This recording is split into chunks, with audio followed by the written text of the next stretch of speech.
मांझी जी ने अपनी नाराजगी कहीं कोई नाराजगी नहीं है। मांझी जी का भी जो बयान हमने देखा है, उन्होंने कहा है कि ठीक है हम साथ में हैं लेकिन हमको कम मिला है। नमस्कार, आप देख रहे हैं हेडलाइंस बिहार और मैं हूं रोशन झा।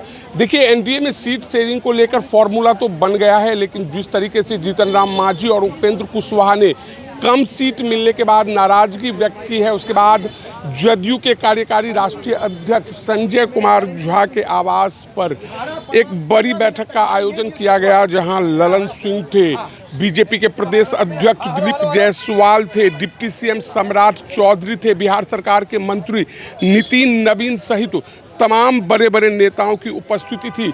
और जब बैठक खत्म हुआ और बाहर निकलने के बाद नितिन नवीन से पूछा गया कि क्या एनडीए में सब कुछ ठीक है, तो उनका कहना था देखिए एनडीए एकजुट है और 2025 चुनाव के बाद एक बार फिर से बिहार में एनडीए की सरकार बनने वाली है।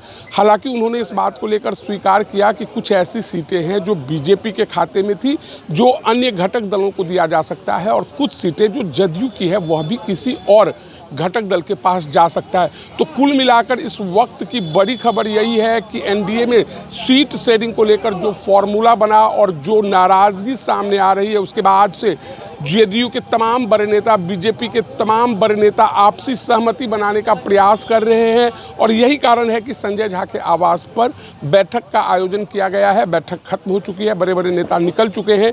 नितिन नवीन ने क्या कुछ कहा, पहले आप सुन लीजिए।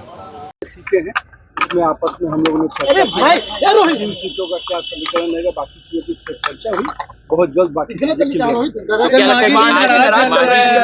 मांझी जी ने अपनी नाराजगी कहीं कोई नाराजगी नहीं है।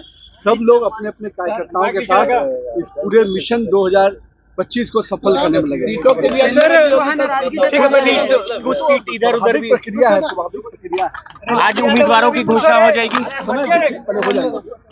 और इन लोगों की संतुष्टि, यानी इन लोगों से परामर्श करके ही सीट की संख्या घोषित की गई है।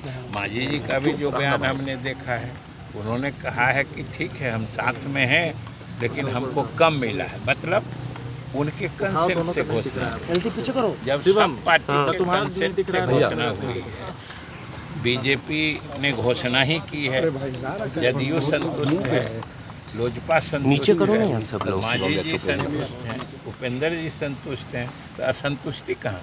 चिराग तो संतुष्ट है, लेकिन बार बार उनका एक पोस्ट आ रहा है, उपेंद्र कुशवाहा पोस्ट कर रहे हैं, नाराजगी जता रहे हैं। मांझी जी कह रहे हैं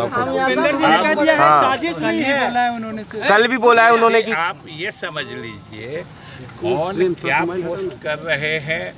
ये कभी कभी इसमें आप लोगों का भी कुछ करामात होता है, तो आप मीडिया अपना करामात निकाल ले तो एनडीए के सभी घटक दल पूर्ण मुकम्मल समझदारी से, पूरी एकजुटता से चुनाव लड़ रहे हैं।